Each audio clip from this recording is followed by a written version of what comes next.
Bienvenue sur cette chaîne YouTube dédiée à ceux qui veulent utiliser le droit comme outil au service de leur réussite.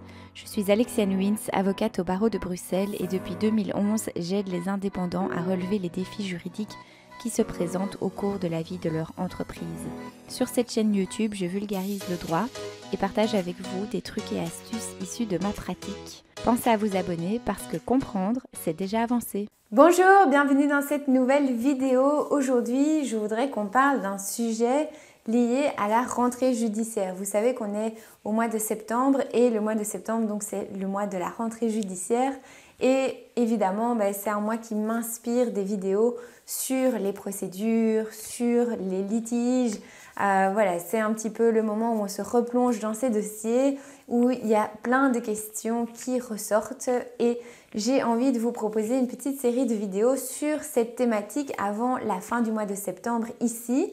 Le sujet du jour, c'est de dire, c'est un petit peu de casser une idée reçue qui est la suivante, c'est de dire comme je viens de démarrer mon entreprise, je ne risque pas d'avoir de procès. Les procès, ça vient plus tard, ça vient quand on est une grande entreprise. Moi, je viens de démarrer, je ne dois pas trop m'inquiéter.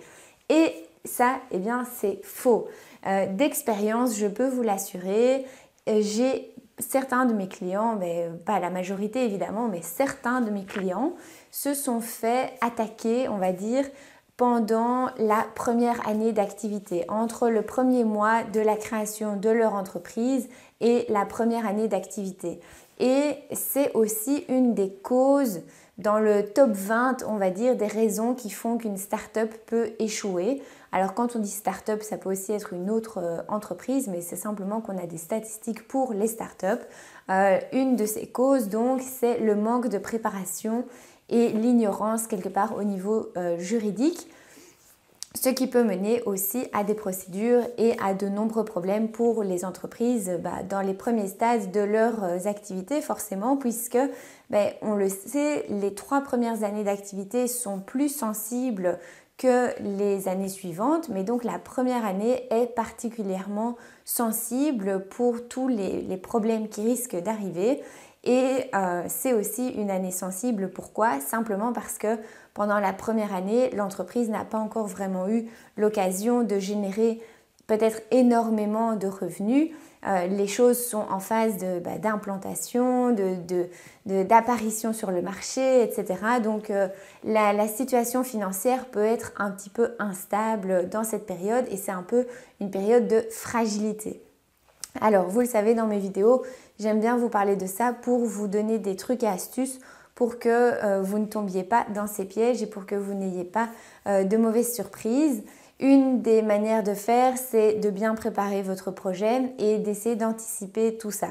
Alors, je ne vais pas pouvoir vous raconter tout ça dans une vidéo. C'est pour ça que je voudrais qu'on fasse une petite série de vidéos dans laquelle je vais vous parler notamment des principaux procès et les principales procédures que vous pouvez rencontrer en droit des affaires, en droit de l'entreprise. On va voir aussi qui sont les personnes qui pourraient éventuellement vous en vouloir et du coup vous attaquer, on va dire. Ces personnes-là, eh bien, quand vous aurez la liste de ces personnes, vous pourrez faire plus attention aux risques que vous prenez vis-à-vis de ces personnes. On va voir aussi que souvent, les entreprises qui démarrent prévoient un budget pour leur avocat de 0 €, la bulle. Et ça, c'est aussi très risqué parce que il se peut que vous ayez à faire face à certains ennuis, mais aussi il y a moyen de préparer certaines choses et d'organiser certaines choses anticipativement. Ces choses-là ont aussi un coût, mais il faut le voir comme un investissement puisque ça va vous permettre de réduire les risques ultérieurs. Ce chiffre, je ne le sors pas non plus de nulle part. Depuis que j'ai démarré mon activité et que je fais des vidéos YouTube, il y a un petit sondage dans la description de mes vidéos. C'est un sondage qui n'a pas changé depuis 2 ans et de temps en temps, j'ai encore des personnes qui prennent le temps de répondre à ce sondage. Donc tout d'abord, un grand merci. Et puis, les réponses qui ressortent de ce sondage à la question de savoir quel est votre budget annuel moyen pour vos frais d'avocat et pour vos questions juridiques, eh bien il y a plusieurs personnes qui m'ont répondu je n'ai aucun budget, zéro budget, je me débrouille. Et ça, on verra aussi dans une prochaine vidéo pourquoi c'est un mauvais calcul.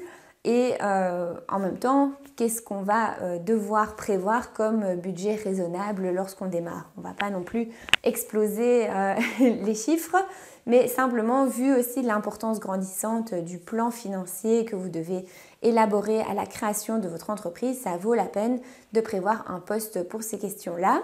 Donc on va voir tout ça dans une série de vidéos que je vais vous proposer la semaine prochaine, qui est donc la dernière semaine du mois de septembre. J'ai hâte de vous retrouver pour ça. Si vous avez des questions par rapport à ce sujet, eh bien je ferai le prochain live le mercredi 23 octobre 2019 à 19 h.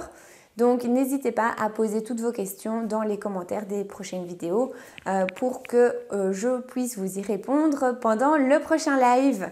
Voilà, c'est ce que je voulais partager avec vous dans cette petite vidéo. Je vous souhaite un excellent week-end à toutes et tous et je vous retrouve la semaine prochaine pour aborder tous ces sujets. À très bientôt, ciao ciao.